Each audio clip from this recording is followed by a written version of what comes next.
विकसित भारताची संकल्पना पूर्ण करायची असेल तर नरेंद्र मोदी यांना पुन्हा पंतप्रधान करणं गरजेचं आहे। गेल्या 10 वर्षात भाजप सरकारनं देशात विविध संकल्पना राबवून त्या पूर्ण केल्या आहेत। त्यामुळे नरेंद्र मोदी यांचे हात बळकट करण्यासाठी महायुतीचे उमेदवार संजय मंडलिक यांना प्रचंड मतांनी निवडून द्या असं आवाहन आमदार राजेश पाटील यांनी केलंय।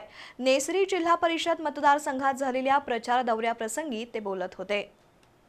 कोल्हापूर लोकसभेसाठी महायुतीचे उमेदवार खासदार संजय मंडलिक यांच्या प्रचारार्थ नेसरी जिल्हा परिषद मतदारसंघात प्रचार दौरा काढण्यात आला।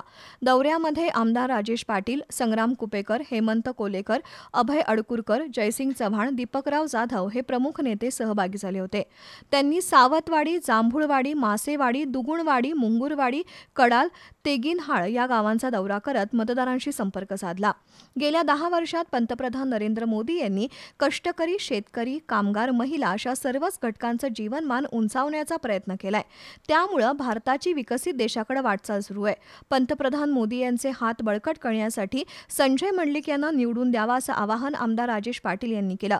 या दौऱ्यावेळी Mahadev Sakhare, N D Kamble, Krishnarao Wangde, Tanajirao Patil, Prakash Patil, Rohidas Chougale, M के कोकितकर यांच्यासह कार्यकर्ते सहभागी झाले होते।